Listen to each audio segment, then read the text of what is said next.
born and not be able to check out a book from a library and then run for president, he always kept hope alive. John? Absolutely. Today will be a celebration of quite a life. Unprecedented. Ryan Young, thank you so much for being with us. Brand new hour. This is CNN Breaking News. Well, the skyline of Lebanon's capital right now, you can see smoke rising there after the latest Israeli strike. Just one of the numerous datelines that we will cover across the next 2 hours on Connect the World. It is 4 p.m. in Beirut. It is 6 p.m. here in Abu Dhabi. Welcome to CNN's breaking news coverage of the war with Iran from our Middle East programming headquarters here in Abu Dhabi. Well, if you think you've seen something, just wait. Those words coming from the U.S. Defense Secretary as the U.S. and Israel ramp up attacks on Iran and Lebanon. U.S. Central Command says the number of missiles and drones launched by Iran has fallen dramatically. And Israel's defense chief says Israel is moving into the next phase of the campaign against Iran, while its forces also push deeper into Lebanon. The death toll after nearly a week of fighting has passed 1,200 in Iran and 120 in Lebanon, according to state media in both countries. Well, Iran has been firing back, targeting Israel and more than a dozen other countries. We have had reports of drones intercepted today in Israel, as well as Qatar, Kuwait and Saudi Arabia. In Iran, Muslims went to Friday prayers today for the first time since this US-Israeli war began. Crowds dressed in black, some holding Iranian flags and mourning the death of the supreme leader, Ayatollah Ali Khamenei, killed last weekend along with top officials. While US President Donald Trump has maintained he will not send American troops into Iran, Iran's foreign minister says the country is ready for a ground invasion if it happens. Here's what he told NBC News on Thursday night. Are you afraid of a US invasion in your country? No, we are waiting for them. You are waiting for the US military to invade, the ground troops? Yes. Because we are confident that we can confront them, and that would be a big disaster for them. Oh, let me get you the very latest from Donald Trump. He has just posted on his Truth Social channel. This is just moments ago. There will be no deal with Iran except unconditional surrender! Exclamation mark. After that, and the selection of a great and acceptable leaders, we and many of our wonderful and very brave allies and partners will work tirelessly to bring Iran back from the brink of destruction, making it economically bigger, better and stronger than ever before. Iran will have a great future. And then he closed out, make Iran great again. MIGA. Well, before we take you across the region for more on this, we're going to get you into Iran, Saudi Arabia, Lebanon, where reporters have found out. I do want to check in on the stock futures. They're about 30 minutes ahead of the opening, of course, on Wall Street. That's the picture. A surprising jobs report. The US lost 92,000 jobs in February. That's lost 92,000 jobs.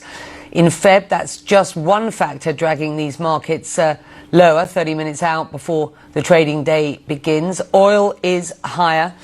And we do have breaking news on the global energy story. Qatar's energy minister has just told the Financial Times that Gulf energy exporters might have to shut down production within days, which would drive these prices into the triple digits, probably. Well, I want to start our reporting this hour with CNN correspondent Fred Pleitgen and his photojournalist and producer Claudia Otto, who are in Tehran. CNN is the first US network in Iran since the start of the war. It is important to note for you all that CNN is operating in Iran only with permission from the government. Here is Fred's report. It's certainly been quite a kinetic morning here in the Iranian capital, Tehran. There were really heavy airstrikes, I'd say a little bit before dawn. We heard jets flying around this area for an extended period of time. There were also some massive airstrikes, and we saw thick black smoke billowing from one location, which seemed to be in sort of the central, maybe southern central part of the city as we were driving around. That also went on for an extended period of time as well. Clearly a very large airstrike that happened there with that plume of smoke hanging over almost the entire city. This, of course, happens as the United States and Israel continue their air campaign, not just here in Tehran, but in various locations around the country. They say that they're going to continue to try and degrade the Iranian military infrastructure and then also take out, as they put it, key leaders as well. At the same time, the Iranian government is vowing not to back down, not to negotiate with the United States. And Iran's military says that it is going to continue targeting not just U.S. assets here in this region, like military bases in the Gulf states, but of course continue to target Israel as well. The Iranians are saying that their missile stockpiles are still very much filled and that their missiles are very capable as well. That's Fred Plotkin in Tehran for you. Right, let me get you onto what is going on in Lebanon, because that is an important story this hour. Israel's military says it has hit more than 500 targets in Lebanon since the war began, including an area of southern Beirut that it considers a Hezbollah stronghold. The IDF issued mass evacuation orders for southern Lebanon and entire neighborhoods of Beirut, and this is why you're looking at live pictures of smoke over the city. Many people who followed the order to get out of their homes have been left to sleep out of doors. The United Nations warning that this is an escalating crisis. CNN's Matthew Chance has more from the Lebanese capital. Well, there's heightened alarm here in Beirut because Israel has again ratcheted up the tensions by ordering an entire neighborhood of the Lebanese capital to evacuate, to make way for intensified strikes against Hezbollah, the country's Iranian-backed militia. The sprawling suburb of Dahir in South Beirut, right here behind me, is a Hezbollah stronghold that has already been targeted by multiple Israeli airstrikes. We went there with the permission of Hezbollah to try and take a look at the damage, but almost as soon as we arrived, that new Israeli warning came through, plunging the mainly Shia neighborhood into chaos and panic. Take a look. Okay, we've got to go because they said there's been a warning from the Israelis that there could be a strike coming in. So we're going to get out of here, Alex.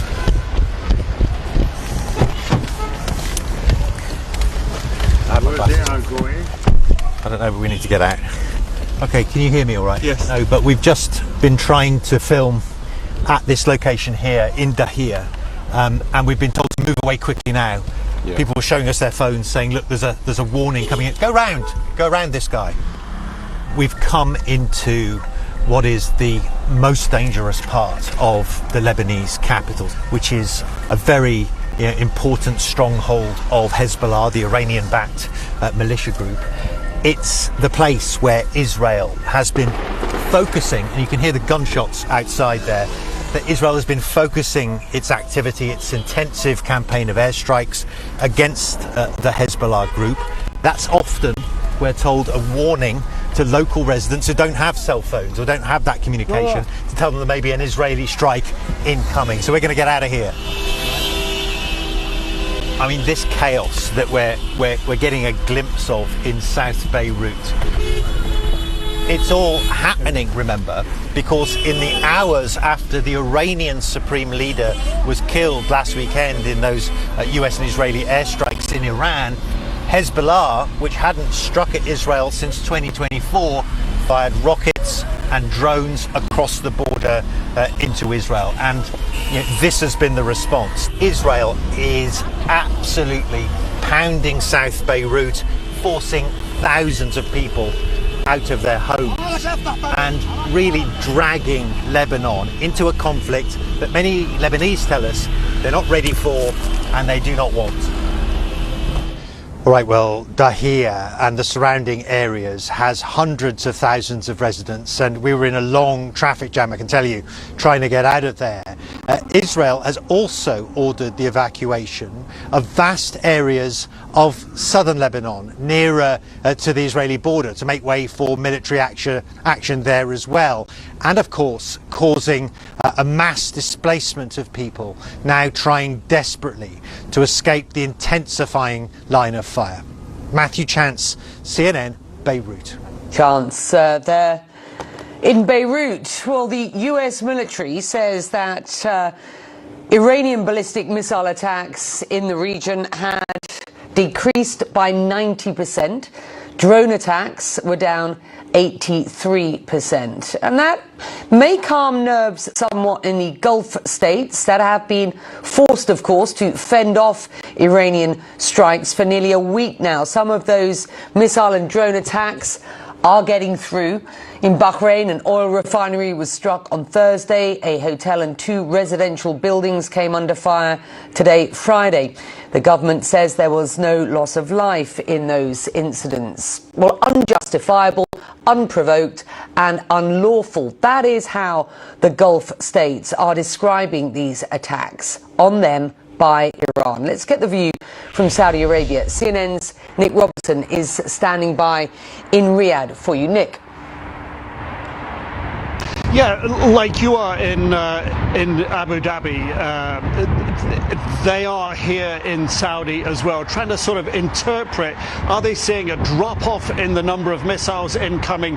If so, are they coordinated? What does it mean? And I think it was very instructive for the Saudis last night, what they witnessed in terms of attacks. For the first time, Saudi officials announced that they had intercepted ballistic missiles, 3 ballistic missiles in the early hours of the morning, not far from Riyadh. They believe targeting the Prince Sultan Air Base, a major Saudi air base, a base that historically has been used by the United States Air Force in the past. Not clear if they're doing that at the moment.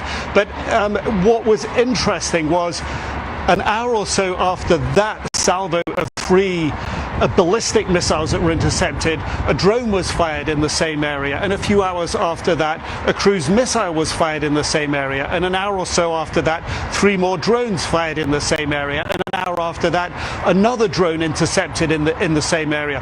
No reports of casualties. All of those incoming weapon systems were intercepted. But the key takeaway here is, you know, people have talked about trying to analyze the command and control in Iran. Are they able to sort of use their drones in concert with their cruise missiles, in concert with their ballistic missiles? Are they in the hands of different groups, etc.? It appears, at least around Riyadh last night, that this certain area came under attack multiple times from all those systems. So that's instructive. What does it tell us? Probably a level of resilience continuing within the Iranian sphere. And I think just to sort of cap off that point, the details that we had from Kuwait late last night: 212 ballistic missiles fired at them, 394 drones fired at them. A very small country. 86 ballistic missiles on the first night, 68 intercepted. 4 nights later, only 27 ballistic missiles, all intercepted. 2 Kuwaiti service personnel were killed, more than 67 injured. Big numbers of incoming missiles, big numbers of casualties for a very small country, Becky. Yeah. Nick, Pete Hegseth, the Secretary of Defense, or War, as he likes to be called, earlier this week suggested that there could be more involvement from Gulf states in this conflict. To date, of course, this is US-Israeli attacks on Iran. This is a US-Israeli-Iran war at this point. Have a listen, though, to what Pete Hegseth had to say. Their Gulf neighbors who would have preferred not to be in conflict, didn't want to, but now realize that this is something that has to be dealt with. So whether it's UAE or Qatar or Bahrain or Kuwait or Saudi, on different levels, they're reaching out to us, whether they're going on offense, which they are, whether they're giving us additional access, basing and overflight. We're working very closely and collaborating with them. Also on air defenses. The GCC has been very clear. They reserve the right to respond. There is no doubt about that. And to date, we have seen that response. It's been in self-defense. Based on what you are seeing on the ground, what you are hearing, is there any evidence at this point that Gulf countries are or have moved into offense, a switch to a combative role, for example? Or is the reality different? I'm not detecting any sense of a switch. I was talking very late last night with a very senior, well-placed Saudi official who was briefing me that Saudi Arabia is not doing that, that they are on the sidelines watching, trying to interpret what is happening in terms of Iran's ability to strike, as we were talking about just a few minutes ago, and also trying to understand what's coming from the White House in terms of how the White House intends to play this militarily, if they have a diplomatic track, how they want to end, what their end goal really is. And the language Pete Hegseth used there, and the day before, I believe, was very sort of ambiguous, implying that that these Gulf countries are joining in strikes, and the implications seem to be in an offensive way. Certainly the Saudis and the Emiratis, where you are and others, are defending their own skies and trying to shoot down missiles either from aircraft or from defensive systems on the ground before they get into contact with their targets on the ground. So they're engaging in defensive measures to defend themselves. Beyond that, if whatever they're doing, they're certainly not making that public, and there's no sense of any of the officials I talked to here that they even want to step over that line at the moment into joining the US and Israel for multiple reasons, the optics and also the level of chaos it could bring. Yeah, absolutely.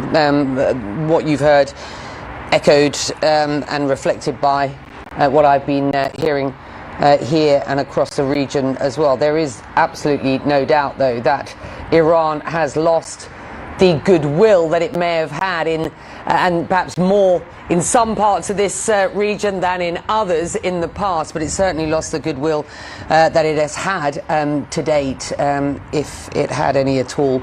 Well, for more analysis on the global impact of this, let's cross to Doha. Rashid Al-Mahanadi is a non-resident fellow at the Middle East Council on Global Affairs. It's good to have you.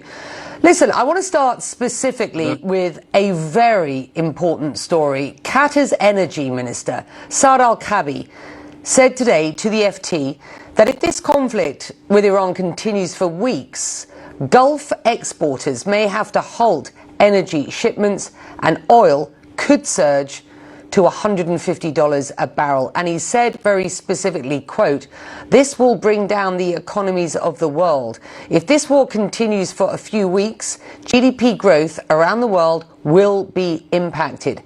Everybody's energy price is going to go higher." Mr. Al-Kaabi clearly laying out for our viewers that this is not just a war on Iran, a war that is spilling out into this region, but this is a war that could have an enormous impact on the global economy. Your thoughts? So as somebody that used to work in the oil and gas industry, you always learn that safety always comes first. And the oil and gas industry is an industry that avoids risk. What's happening in the region is just chaos. And I think the decision to stop production after the Iranian attack on Ras Laffan was the right decision to make. That's in terms of a safety point of view. In terms of its global effects, that's I agree with the assessment of the minister. You cannot suddenly change or exchange or replace the energy coming out of the region. It's not only LNG, it's helium that feeds into the semiconductor industry, that feeds into different critical industries like, the space industry and the medical industry. In addition to, feeds into fertilizer production in South Asia. If this continues for longer, this will wreak chaos in not just the energy industry, but all the associated and linked industries with them. Yeah, and I think you make a very good point there. Just can you just expand on that briefly? So, Qatar is one of the biggest producers or the biggest exporter of helium. helium is a critical input into most semiconductor production. And semiconductors now is a very important industry because of the issues between the US and China when it comes to industrial decoupling and onshoring and friendly shoring. And this will affect production capacities in Japan, in Taiwan, in South Korea. So yes, I think it's very easy to predict the effects of the energy industry, which it illustrates, which is hikes in price. But I also urge people to look at the reverberations in the associated other industries. Another good example is in fertilizers. Feed from the Gulf feeds into the fertilizer industry in India. And many companies and production units in India have informed their customers that if they do not get any feed from the Middle East, they will have to stop. And India is a breadbasket country, and having no fertilizer also affects food security, not only in South Asia, but also in the bigger Indo-Pacific region. Following a Gulf EU meeting yesterday, the UAE Minister of State, Lana Nusebi, thanked European partners for their strong expressions of solidarity and support. The UK Prime Minister Keir Starmer said yesterday that he will bolster UK forces in support of Qatar. Let's just have a listen.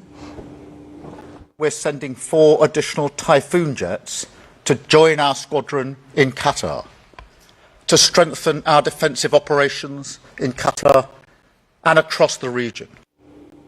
How consequential is this in terms of your country's defence, but wider, the Europeans' solidarity and support sort of across the region for a war which, frankly, nobody in the Gulf asked for, a war that the Gulf region has been dragged into?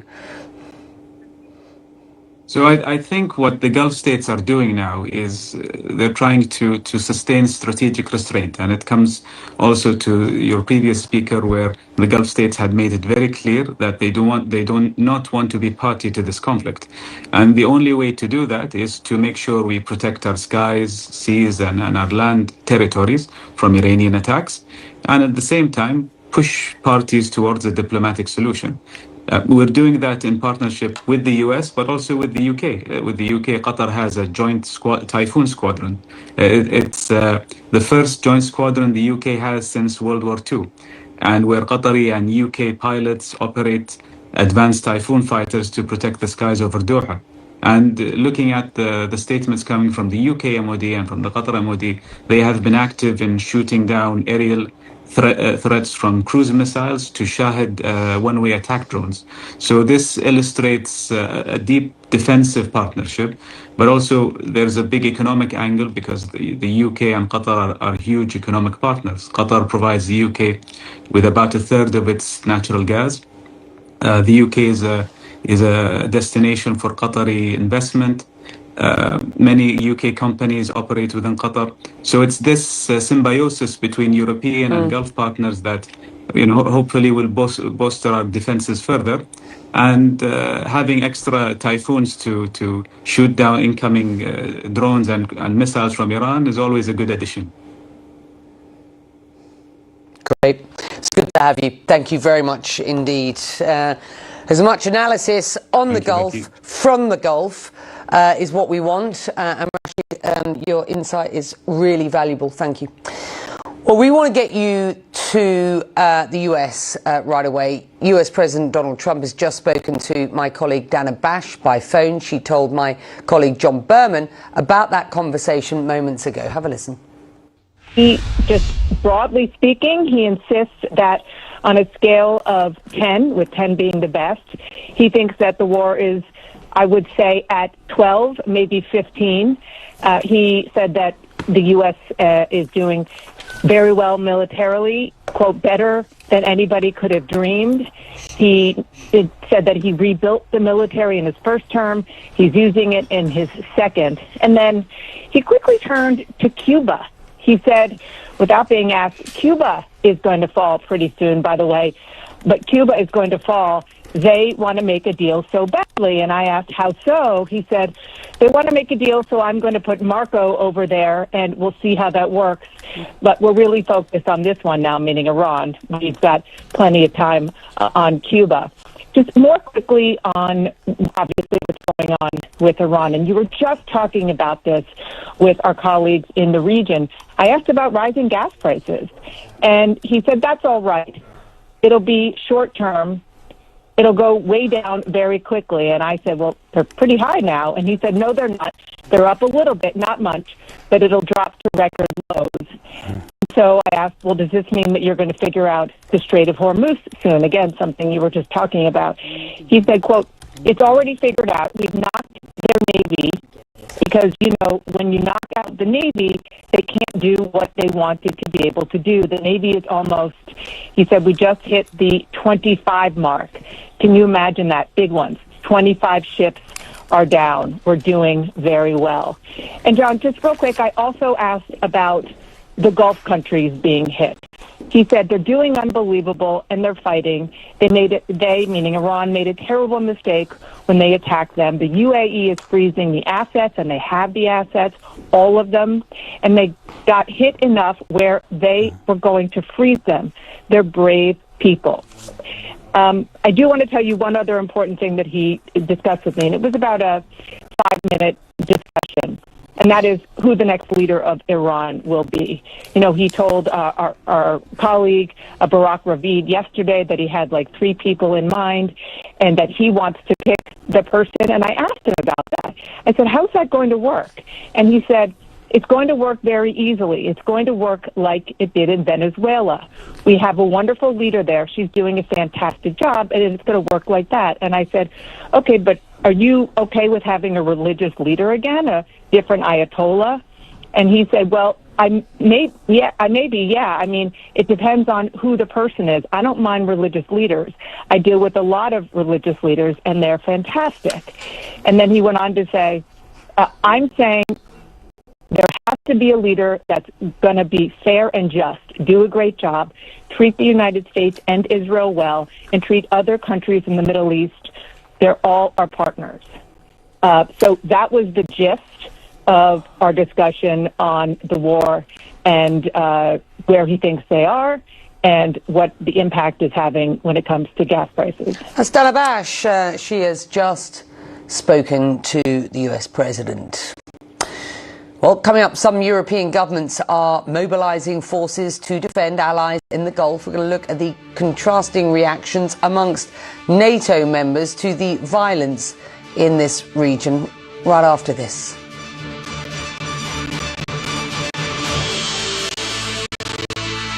Today we live in an unpredictable environment and news races around the world at breakneck speed. It's a noble profession. Why do you keep us out? We want to keep you safe. We're war correspondents. My show brings you the latest news and top news makers. Can you tell me exactly about what's happening right now? If we don't learn from some of the things in our past, then we're due to repeat them. We also dive below the headlines. If we are not blinded by hate, we can teach others humanity. What does it feel like to be slapped with a 50% tariff? That's not a negotiation, Ambassador. Any questions? CNN, what were you thinking when I was trying to get the truth out of you and you were obfuscating? Well, I thought that actually you saw the contradiction. It's crucial we make sense of what's happening. Why do you want your country's future to be decided by US military intervention?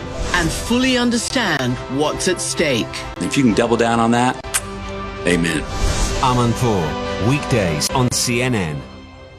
Weekdays on CNN. Tonight on 360. The stories that matter. This whole area is just engulfed in flames. From a trusted voice. We witnessed something nobody alive has ever seen before. You said that AI could wipe out half of all entry-level jobs. How soon might that happen? A fearless eyewitness. We just got a red alert to go down to the bomb shelter. Every night makes sense of the world. How do you make the case that USAID's previous mission was in the United States' national interest? Anderson Cooper 360. Weekdays on CNN. CNN World Sport. Non-stop action year-round. I have a lot of things to give to the football. All the major events. I love where the game is going right now. What does it take for me to be even better? And tournaments. Emotions sometimes are impossible to control. The latest highlights. Women's sport is having a moment that it should have always had. And exclusive interviews with your favorite coaches and players. We're going to keep this thing rolling. You rock. Don't miss CNN World Sport, only on CNN.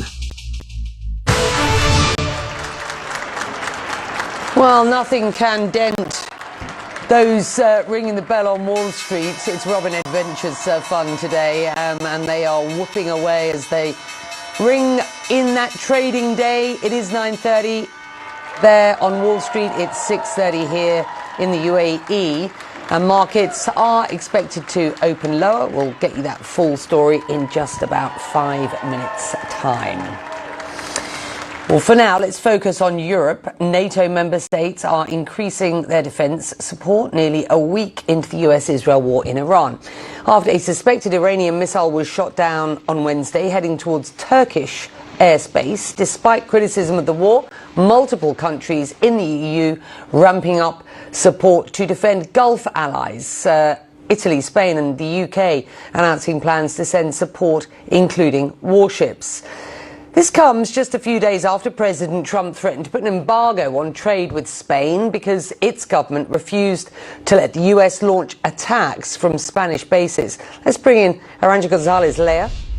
She is the former Spanish foreign minister, now the dean of the Paris School of International Affairs at Sciences Po. It's good to have you. Thank you. How would you characterize Europe's response so far to this US-Israel war with Iran? It certainly appears cautious. Who do you think is driving, or what is driving that approach? Well, as you say, Becky, it's extremely prudent. And why is it prudent? One, because this is not a war of necessity. There was no imminent risk or threat either to the US or Israel, nor is it a humanitarian intervention. Actually, we see more and more civilian casualties happening by the hour. It's a war of choice, and it's a war of choice that no ally has been informed or consulted on before starting it. So let's say that Europeans are extremely prudent. You hear a lot of saying very clearly they will not go anywhere near being part of it on the offensive side, or letting military bases that the US has in European countries be used for offensive operations. But clearly we stand by our allies, whether it's Turkey, whether it's Cyprus, whether it's Gulf countries, and obviously we will be there to help defend them if and when they are attacked. So there's a spat between Washington and very specifically Madrid. Trump has even threatened to cut off trade with Spain. Let's have a listen. Spain has absolutely nothing that we need other than great people. They have great people, but they don't have great leadership. And as you know, they were the only country that in NATO would not agree to go up to 5%. I don't think they would have agreed to go up to anything. They wanted to keep it at 2%, and they don't pay the 2%. So we're going to cut off all trade with Spain. We don't want anything to do with Spain. I just wonder, from your point of view, given your former jobs, just how significant is this? Well, this is not the first time that the president of the U.S. Is aggressive against other European leaders. We saw this with Zelensky. We saw this with the Danish prime minister. We've seen this with the British prime minister and also with the Spanish prime minister. What do all of these have in common? Is that they have contradicted or maybe said no to the U.S. president. So, you know, Becky, cool-headed, firm, defend your interest. As a matter of fact, the U.S. has a positive trade balance with Spain. So it would be foolish on the U.S. To forgo that at the time when the U.S. is pushing European allies to buy more. Well, here is a country that is buying a lot from the U.S. So cool-headed, defend your interest, be firm. There's one thing we've learned in this 1 year, Becky, is that if you're not strong, if you show weakness, that's a liability in today's environment.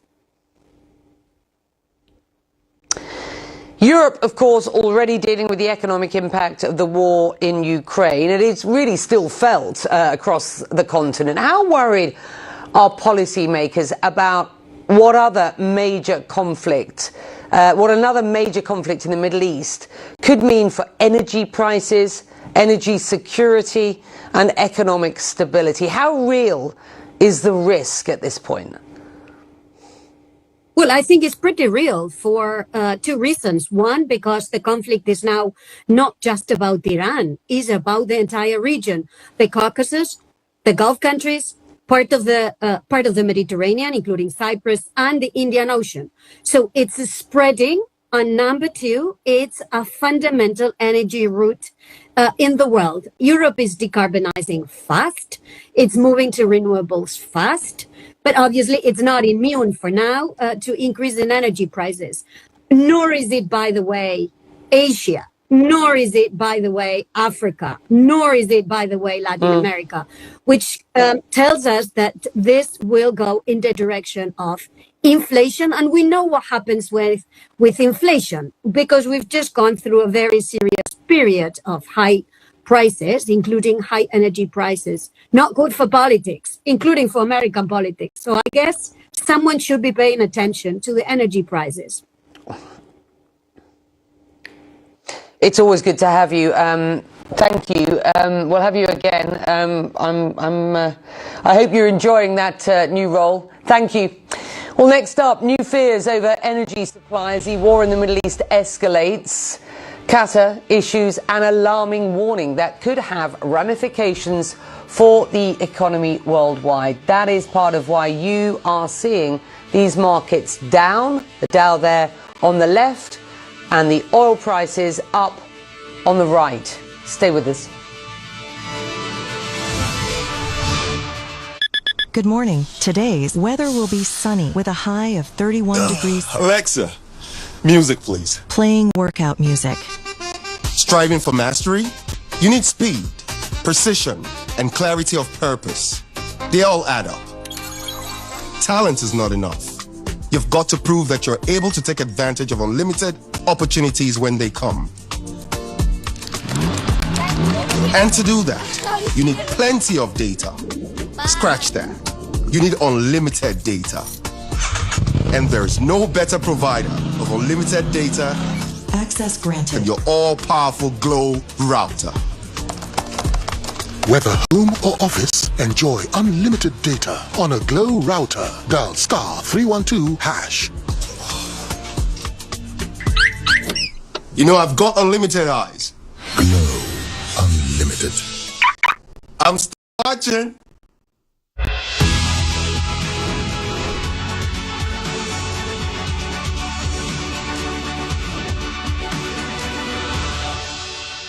Six trucks full of soldiers accompanying our every move. Where are your homes? Have your homes been destroyed? This is where those militants first came. We could hear jets in the skies, nonstop, profound pounding. So let me understand this. You are now basically the only hospital around. Has the situation become worse in the last year? They're starving to death. They are starving. But you do think it's Jewish land, Gaza? When will the Taliban allow teenage girls to go back to school? I think we can all see that's not a cycling accident. There's the photographs of you with Prigozhin together. Does Emily understand what happened on October 7th? It must weigh on your heart to have to bury these little children. These are all people who are desperately trying to escape. We will tell the world your story.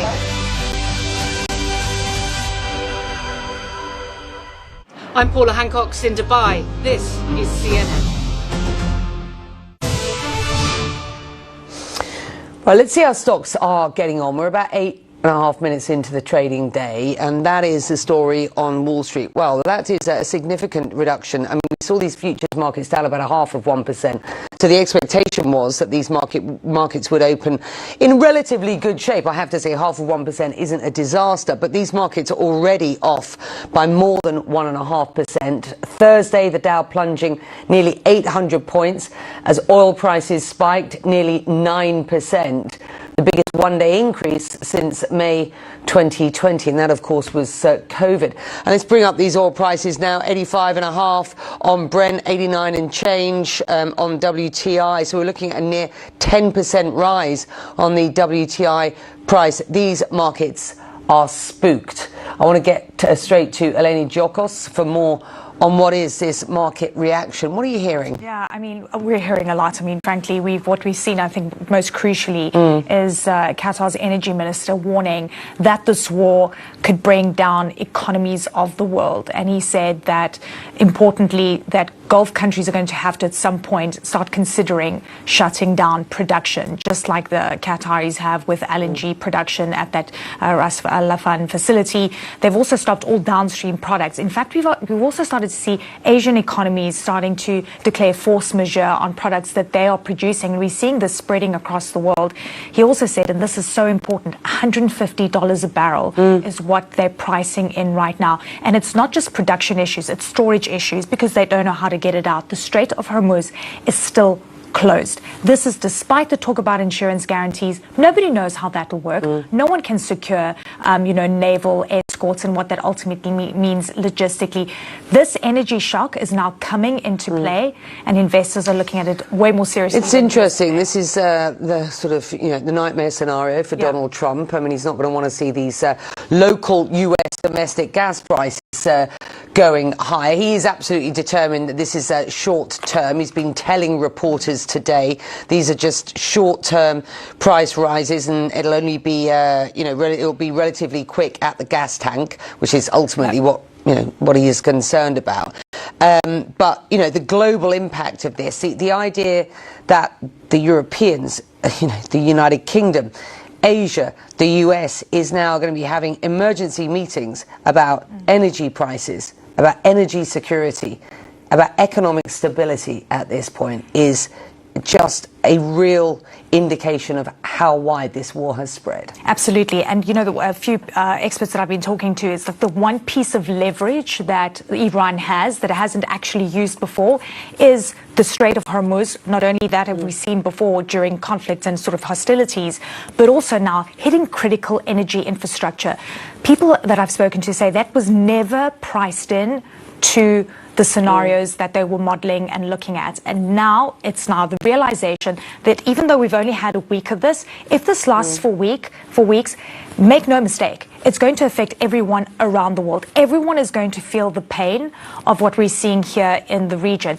Jet fuel prices have doubled over the past few days. We're starting to see incremental increases in the United States. President Trump playing it down, saying, well, we have to do this. This is more important. They're going to come down very quickly. But if this lasts even 4 weeks, there is major fear that production is not going to get back online. And I have to say, Iraq has already announced that they've cut back on production. Anticipation that we might see more countries cutting back on production. And it's not a tap, Becky, that you can switch on and off. When you have to go back into full production, that takes some time, and there's going to be backlog. This is important stuff. It's always good to have you. Thank you very much indeed. Well, we are keeping an eye on those numbers throughout the rest of this hour and all day here on CNN. Of course, you're watching Connect the World. I'm Becky Anderson. It is just shy of 7:15 in the evening here in the UAE, 9:45 on Wall Street. Those are the numbers. Back on. In Equatorial Guinea, something transformative is happening. The nation's capital has moved to the mainland, placing it closer to communities across the country and opening clearer routes for regional and international trade. A modern city is emerging, with world-class infrastructure designed to respect its natural surroundings. For residents, businesses, and investors, new opportunities are unfolding. Ciudad de La Paz stands at the center of a nation looking to the future. When the sun rises over the sea and the waves dance in the morning light, let the sun warmth guide your way. Through the trees, across the field. Every step, each passing day. This nature is a true piece of art. I'm gonna let you in on a little secret. happiness could lead to living longer. You want to know how? On my podcast, Chasing Life, I'm uncovering the secrets of people around the world who are living happy, healthy, extraordinary lives. Hear how they do it and the science behind why it works. Join me as I reveal their secrets and discover how we can chase life together. Listen to Chasing Life with me, Dr. Sanjay Gupta, wherever you get your podcasts. Every day we take a step back to look at the big picture, from decisions made in Washington to the ripple effects across Asia, Europe, and beyond. We follow the story as it unfolds and hear every voice to make sure the information is clear, fair, and relevant to you. In a world packed with noise, facts matter. That's what we do here. This is The Brief.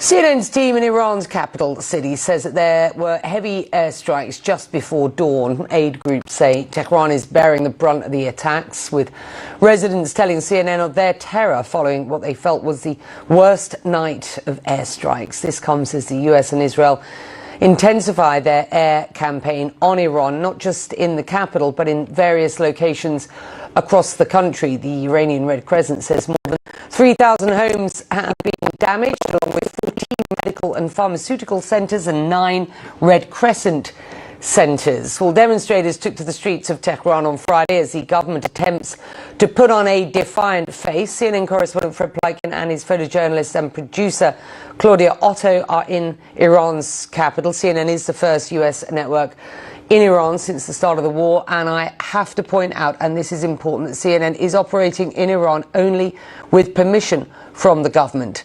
This is Fred's latest report.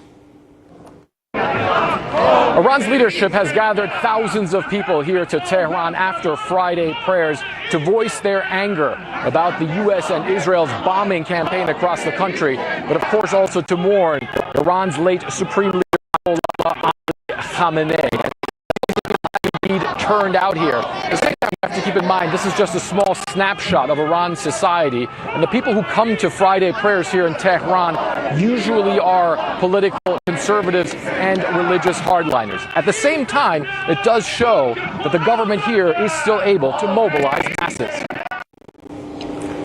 And that is Fred reporting live, or certainly his recorded report there from Tehran in Iran today. Well, just ahead, the World Health Organization, or the WHO, says it is worried about the war's toll on healthcare in this region. I'm going to ask one of its top voices how she is working to protect humanitarian medical aid in the Middle East. Stay with us.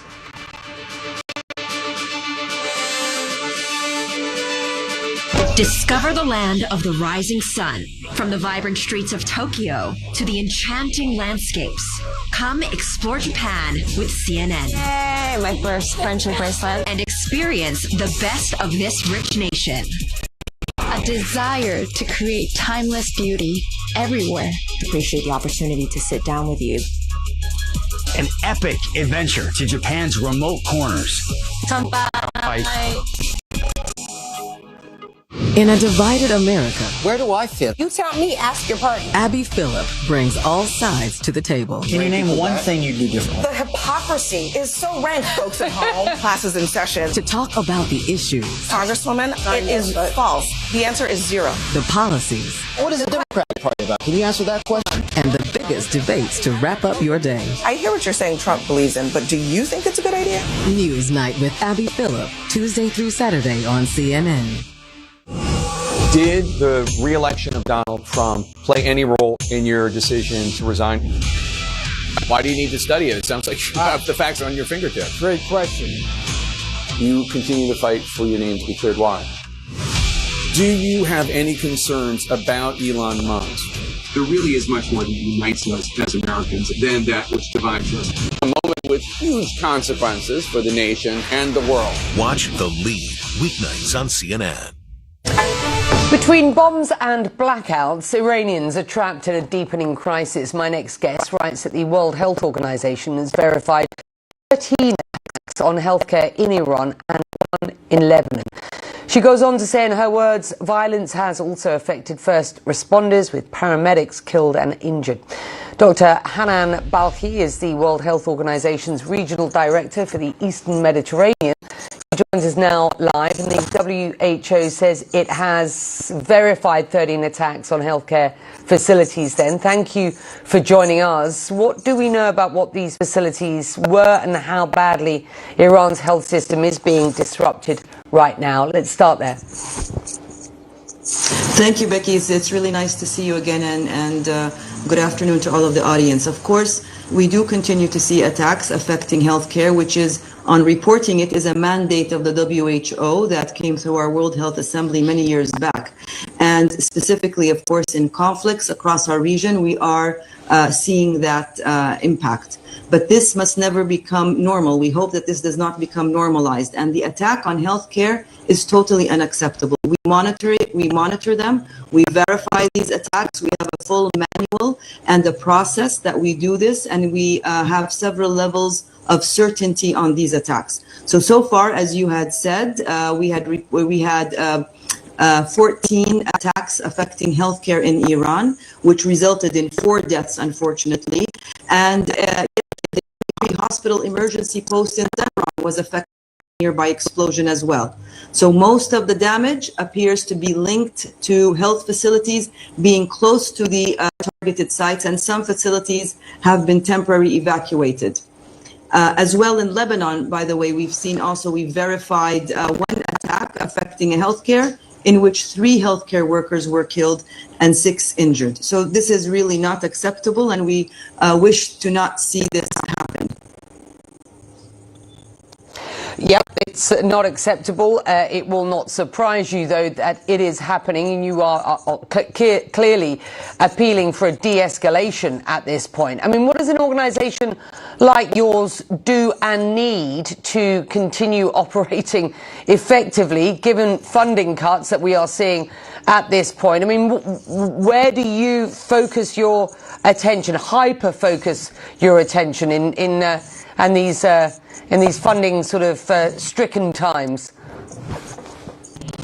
Absolutely. I think even, thank you for that question. In the Eastern Mediterranean region, as you know, we have the largest number of conflicts, the largest number of displaced populations. This specific conflict, Becky, is coming at a time where the region is already spread thin when it comes to resources, when it comes to the healthcare facilities that are capable to address these attacks and the dramatic increase in the need for healthcare services. So our biggest concerns will always be, how do we mitigate casualties for civilians? So the work is usually done before the conflicts happen, but we never get a breath. We never get a breath in this region. We're always chasing our tail on what we need to do. So what we need to do is further prioritization. The cuts that took place last year led to a drop of 30% of our capacity, by the way, and that is not a good thing for this region nor for the world. And we have to continue to prioritize. The priorities are to support the public health services, to support the ministries of health, and to ensure safety, of course, of all of our staff that exist in many of these countries. Actually, in all of my countries, we have offices, we have staff, we stand ready to continue to support. So there are clear priorities, especially at the time of conflict. And as you know, we're also worried. Yeah, we're worried about chemicals and biological, nuclear as well, and all of that requires training and preemptive risk management. Yeah. Thank you. Sorry, and I didn't mean to interrupt you there. I did want to, before I run out of time, just ask you about the Global Health Emergencies Logistics Hub here in the UAE. The WHO says that its operations are now temporarily on hold because of insecurity and airspace closures linked to the Strait of Hormuz. How critical is that hub to global health operations, and what are the immediate consequences of that being offline?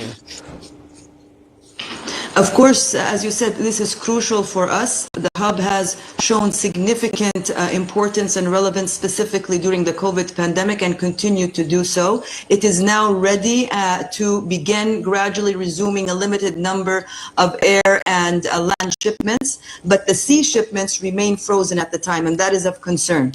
At the moment, we have at least 50 emergency supply requests from 25 different countries, and these shipments are expected to benefit around or even over 1.5 million people.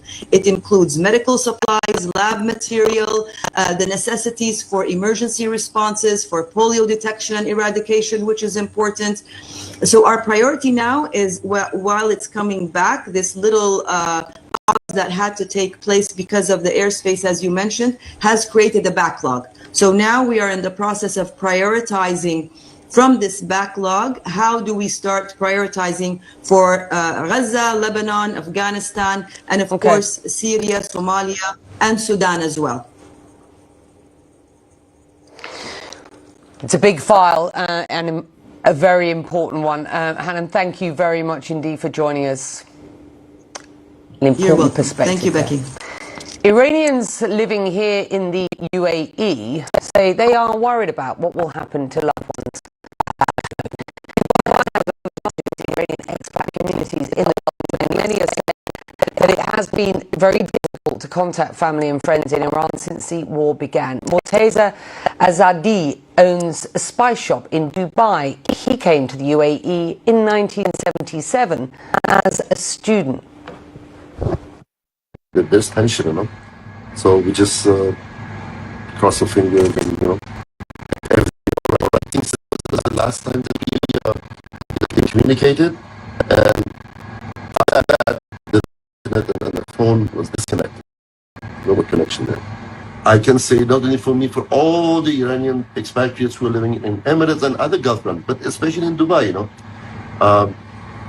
We feel uncomfortable, you know, extremely uncomfortable, and we still we thank the government, the ruling family in Dubai. They've been very kind to us. And his story reflected in so many stories that you hear of Iranian expat community here and around the region. That is it for the first hour of Connect the World. I'll be back after this short break with the second half of the show. Do stay with us.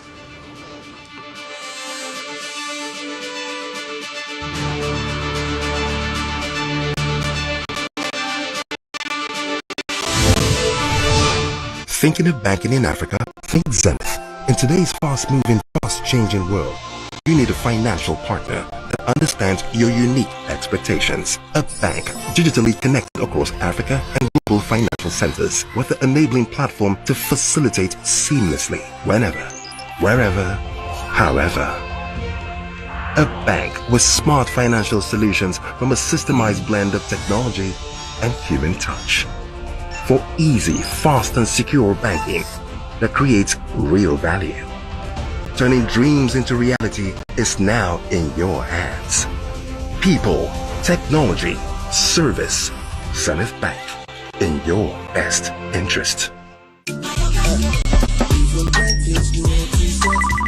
Hi, baby girl. Hello. I know. I've missed you. Why text when you can talk? With Glow Talk Master 646. You get all the time you need to catch up with friends and loved ones. Free with Glow Talk Master. Talk for 6 minutes and get 6 minutes free.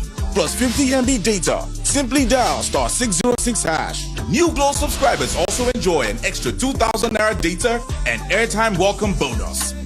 That's right. Every time you make up to 6 minutes of calls in a day, you get 6 free minutes plus 50 MB data. Simply dial *606# now to enjoy Glow Talk Master. That's right, 50 MB free data to connect and share as you please.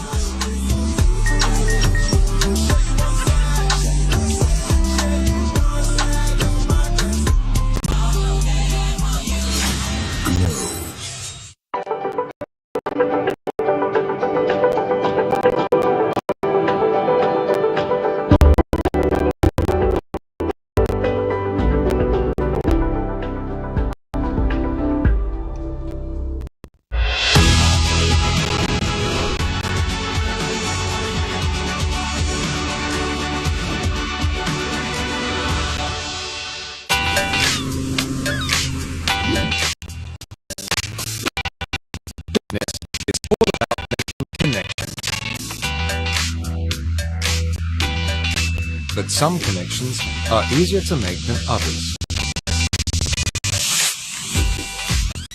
With a CNN partner hotel, the world is always at your fingertips. CNN partner hotels, connected to your world. The United States and Israel are now both conducting strikes against Iran. Supreme leader Ayatollah Ali Khamenei is dead. The cruise missiles that we're seeing here in Israel, unlike anything we have seen before. Saudi Arabia has intercepted 2 drones. There is the siren. We're going to head to the shelter. Iranian drone flew directly over our head. I actually spoke with the president this morning, one-on-one. These are dramatic developments that are unfolding. I'm Erin Burnett in Tel Aviv, and this is CNN. This is CNN Breaking News. Well, hello and welcome to the second hour of Connect the World with me, Becky Anderson, from our Middle East programming headquarters here in Abu Dhabi. We start this hour with the US President's blunt warning to Iran, which appears to quash any chance of negotiating an end to this war. Donald Trump posting on social media in just the past few hours that there will be no deals with Iran outside of what he describes as unconditional surrender. That comes as people in Tehran describe what they call the worst night of airstrikes on the Iranian capital since this began. The United States and Israel intensifying attacks on what is the 7th day of this war. As Iran fires back at Israel and widens the war in the Middle East and beyond, an Iranian official tells CNN any firms investing in US government bonds are legitimate targets because they are financing the attacks on Iran. Meanwhile, oil prices surged their highest in almost 2 years, with Iran effectively blockading the Strait of Hormuz, a key transit lane, of course, for oil exports from the Gulf. Well, the US President Donald Trump has just spoken to my colleague CNN's Dana Bash. He spoke to her by phone.